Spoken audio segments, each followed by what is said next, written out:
ये शैतानी पीने का तरीका है। पहले 3 प्याले भरो, फिर उनमें से 2 में गोलियां डालो। जो भी प्याला पसंद हो उससे पियो। आज मैं खुशकिस्मत हूँ। मैंने 2 गोलियां चुनी। जब मैं अपना गिलास उठाऊं तो मेरे लिए भी भर देना। लाओ। हेई ने उसे एक ही घूंट में गटक लिया। फिर एक छोटी तोप उठाई और हर एक में 2 गोलियां डाल दी। लकी व्हील शुरू हो गया। ये किस लिए? लाओ। हेई ने बंदूक अपनी ठुड्डी पर रखी। उसने अनगिनत बार ये खेल खेला था, लेकिन हर बार गोली चलाने पर बच जाता था। ऐसा नहीं था कि उसकी मौत नहीं हो सकती थी, बल्कि उसका समय अभी नहीं आया था। समझौते के मुताबिक अगर लाओ हेई बच गया तो वो शेन माडोंगशी मूवी ब्लॉगर के वीडियो को लाइक करेगा, उन पर कमेंट करेगा और उन्हें फॉलो करेगा, और ये सिलसिला 1 महीने तक चलता रहेगा। लाओ हेई के पास अगले महीने की शराब खरीदने के अलावा कोई चारा नहीं था। जब वो शराब देख रहा था, तभी अचानक 2 लुटेरे सुपरमार्केट में आ धमके। सब इतने डर गए थे कि जमीन पर गिर पड़े, लेकिन लाओ हेई ऐसे बर्ताव कर रहा था जैसे उसने कुछ सुना ही ना हो। लुटेरों ने लाओ हेई से पूछा कि क्या उसके कानों में सॉसेज ठूंसा गया है, लेकिन लाओ हेई ने बस उसकी कनपटी पर बंदूक तान दी। सभी लुटेरों को लगा कि ब्लैकी पागल हो गया है, लेकिन ब्लैकी ने उसकी पिस्तौल छीन ली और एक ही गोली से उसे जमीन पर गिरा दिया। बिना गोली चलाए मेरा समय बर्बाद मत करना, ठीक है? एक और गुलाम उस पर झपटा और ब्लैकी ने लिटिल करामी को दीवार से सटा दिया। ब्लैकी अपना ड्रिंक्स लेकर जाने ही वाला था कि अचानक उसने जमीन पर पड़े पैसे उठाकर बॉस की तरफ फेंक दिए और कहा कि उससे परेशान न हो। ब्लैकी ने आत्महत्या की कोशिश एक मानसिक बीमारी के कारण की थी। उसके कई साथी उसकी आंखों के सामने मर चुके थे, जिससे वह पूरी तरह टूट गया था। जब उसे अपनी भड़ास निकालने की कोई जगह नहीं मिलती थी, तो ब्लैकी अपने ही दरवाजे पर जोर-जोर से दस्तक देता था, जिससे उसके घर का कोई भी कमरा खाली नहीं रहता था। इस दुनिया में ब्लैकी की सबसे ज्यादा परवाह उसकी बहन करती थी। लेकिन एक दिन खबर आई कि उसकी बहन को गिरोह के सदस्यों द्वारा पीटे जाने के बाद अस्पताल में भर्ती कराया गया है। ब्लैकी जल्दी से एक हवाई जहाज में सवार हुआ और अपनी बहन से मिलने अस्पताल पहुंचा। उसकी बहन चैरिटी का काम करती थी, तो कोई उसे क्यों मारना चाहेगा? पुलिस ने कहा कि यह एक स्थानीय गुंडे का काम था, जिसने ब्लैकी की बहन को अमीर समझकर उसकी हत्या कर दी थी।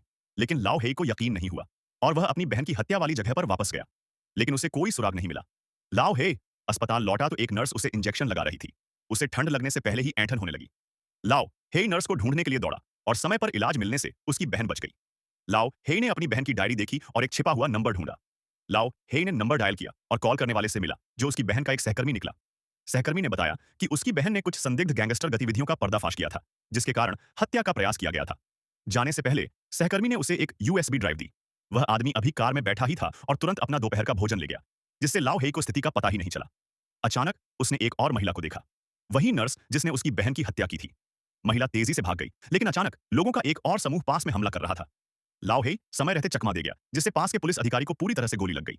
लाओ हेई ने अधिकारी की बंदूक पकड़ ली और तेजी से जवाबी गोली चला दी, जिससे कुछ ही मिनटों में अधिकारी की मौत हो गई। स्थिति गंभीर देखकर अन्य अधिकारी भाग गए।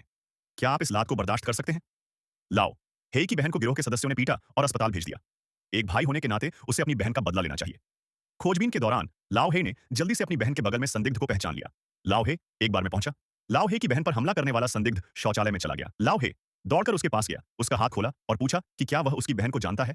उस आदमी ने कहा नहीं, और अगर वह नहीं जानता तो वह उसके लिए दूध वाली चाय लाएगा। लाओ हे ने उस आदमी को यह कहते हुए शौचालय में धकेल दिया कि वह आराम कर चुका है।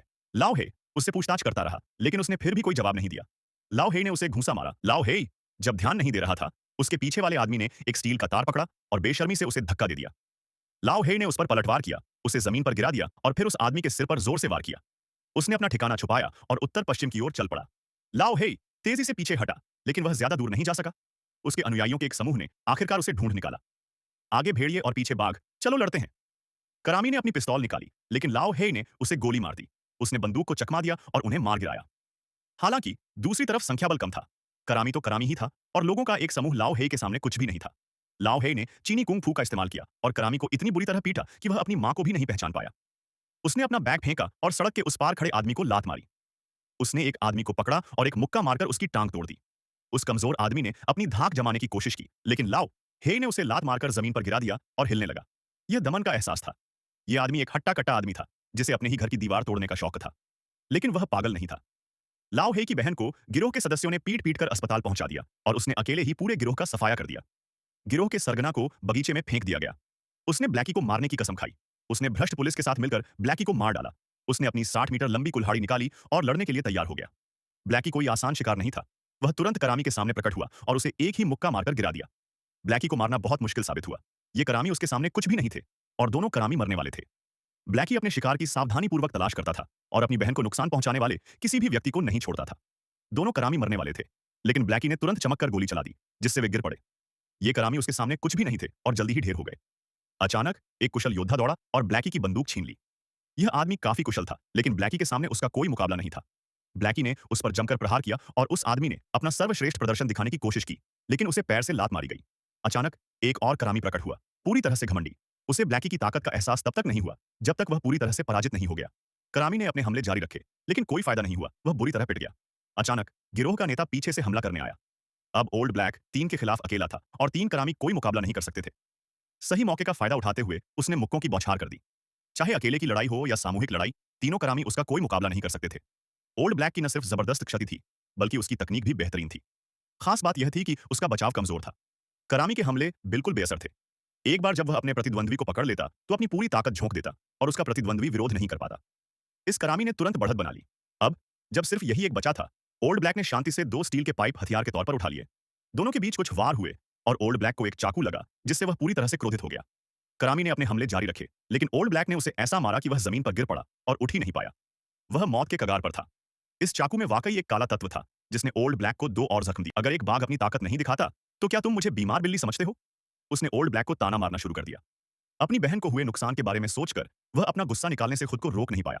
बूढ़ा काला पूरी तरह से गुस्से में था, अपनी पूरी ताकत से हमला कर रहा था और भारी नुकसान पहुंचा रहा था। उसका कोट फट गया था। बूढ़े काले के गुस्से को देखते हुए करामी ने फिर भी हिम्मत करके आगे बढ़कर उसका सिर पकड़ लिया। उसने उसे लात मारी, फिर लगातार वार किए, जिससे उसका पैर टूट गया। आखिरी वार ने करामी को उत्तर पश्चिम की ओर उड़ा दिया। आखिरकार वह अपनी बहन से मिलने घर जा सका। बिस्तर पर लेटी अपनी बहन को देखकर भाई ने मरने